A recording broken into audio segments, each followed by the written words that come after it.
So about a year ago, I made a video on Lego's exclusivity problem, and you guys seem to really enjoy that video, and that's great because I want to talk about it again. If you don't know about exclusivity, I'll link the video there, but basically just to sum it up is Lego's really weird stance on exclusive items. Because in some cases, they say that anything exclusive is bad, because it's not fair if not everyone can get everything. And that's a lot of what I talked about in that video, so if you want to see about that, go watch it. But what I want to talk about today is the other end of that spectrum, where Lego holds entire themes to a $500 or $400 paywall. And they've done this with a couple of themes, but the one specifically I want to talk about today is the Lord of the Rings. The Lord of the Rings is one of the most popular franchises of all time and has been for a long time. And a little bit ago, Lego did make an entire wave about Lord of the Rings and even an entire wave about The Hobbit when that came out. And those sets are incredible, but now they're insanely expensive for resale. Lego still has the licensing rights for Lord of the Rings. It's fine, they can just make new sets.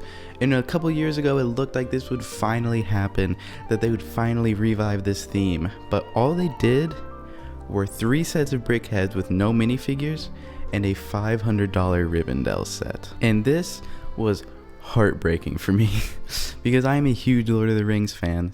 But I don't want to spend $500 on a set. I wanted to spend $20 on a set and get, Frodo, Sam, and Gollum. And yes, you could get the brick heads, but this is not Frodo. So I just want to ask, how is this better than putting an exclusive minifigure in a UCS set? Because if you want to be like exclusivity is bad, everyone should be able to get everything, at least actually stick to it. Don't just say that in some cases and then turn around and make an entire theme of one of the most popular franchises of all time behind a $500 paywall. That's fine. Maybe Rivendell was just like a test set, even though that makes no idea because everyone loves Lord of the Rings. Maybe it was just to see, is there still interest in Lego Lord of the Rings? And then within the next couple of years, they'll bring out a whole wave like they did back in the day. Sorry to interrupt really quick thing. 98% of the people who watch my videos are not subscribed. Please subscribe. I'm trying to get to 2,000 by some point. Thank you. And I was really holding out hope for this because I really want a wave of Lord of the Rings sets. With minifigures, just fun little builds. There's a ton of stuff they could do. But instead, we had a leak for the next Lord of the Rings set.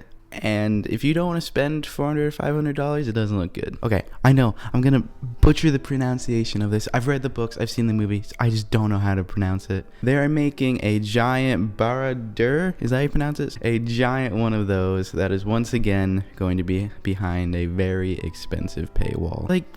I just don't get it.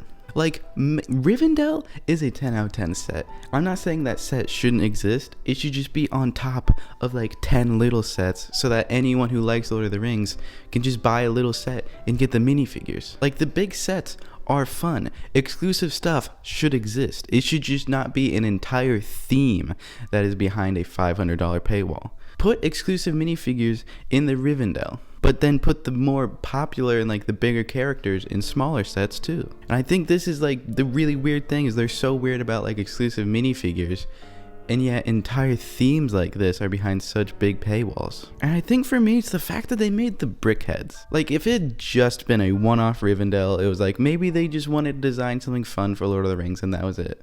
But then why would you do brick heads too? And now why would you release another set?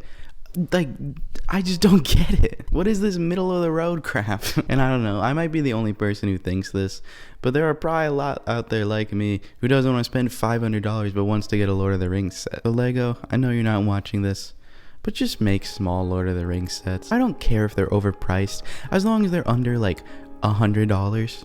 That's all I want. Make another set about back end. That'd be so cool. And don't make it $500. Make it $80. It's still expensive, but it's more doable. I don't know. I just really wanted to rant about this. Sorry, it was a bit of a slower video. I just thought it was kind of interesting topic, and you guys seemed to like it last time, so why not bring it back? We're 10 subscribers away from 1.4 thousand, so if you made it this far, consider subscribing. That'd be really cool. And thank you so much for watching. I will see you next time. Goodbye.